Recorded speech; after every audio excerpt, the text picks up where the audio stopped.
In the festival. Kako se zoveš i šta radiš na festivalu? Ja se zovem Ivan, na festivalu sam član dječjeg žirija. To je to? A ti? Ja sam Krsto Kusudić, na festivalu sam isto član dječjeg žirija i vrlo sam ponosna. Aha, super. Koliko imaš godina? 9,5, sad ću u avgustu. A ti? Ja 11. Aha. Šta bi želeo da budeš kad porasteš? What would you like to be when you grow up? Pa kad porastem, od uvijek sam želio da budem poznati glumac. Aha. I ja sam isto želio da budem glumac. Aha. Sa kojim se likom iz dečje priče ili filma, ili crtanog filma, ili pesme neke najviše identifikuješ?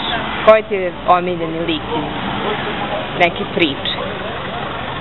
Za mene omiljeni lik? Ne znam. Ne pada ti na pamet? Ne. A tebi? Za mene, na primjer, Pinokio, on je omiljeni lik. Aha. Priče crtanog. Aha. Okej. Ima i boljih, ali ne mogu sebe se sjetiti. Okej. Šta ti se, budući da ste vi na žiriju, pa možda ne možete da nam kažete još šta vam se najviše svidjelo na festivalu od predstava, ali možda možete da nam kažete koji vam je ono neki utisak ostavio, šta vam se najviše dopalo? Ne mora da bude predstava. Pa mi još nismo odlučili, ima još predstava koje nismo pogledali, mi još nismo odlučili. Da, ali recimo neki drugi... Na primjer, mene je dobar utisak ostavila predstava Škola rock'n'rolla. Aha, a tebi? Pa da i meni se isto dopala Škola rock'n'rolla i italijanska predstava bila jedno labudovo jedno.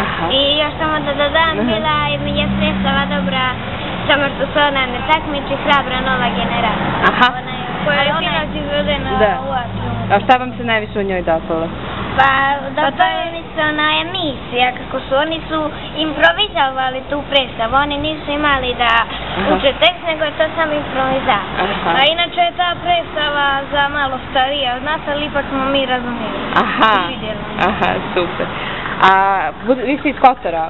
Da. Šta biste nam preporučili da vidimo u Kotoru gradu?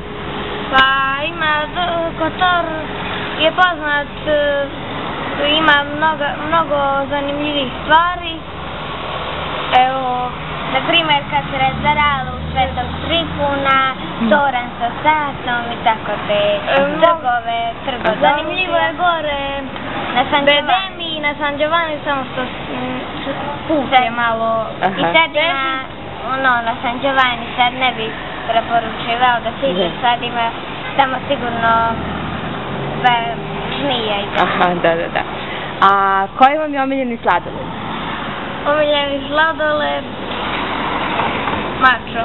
Čokolada. Aha. Za mene omiljeni sladoled je čokomoko. Bravo. Hvala.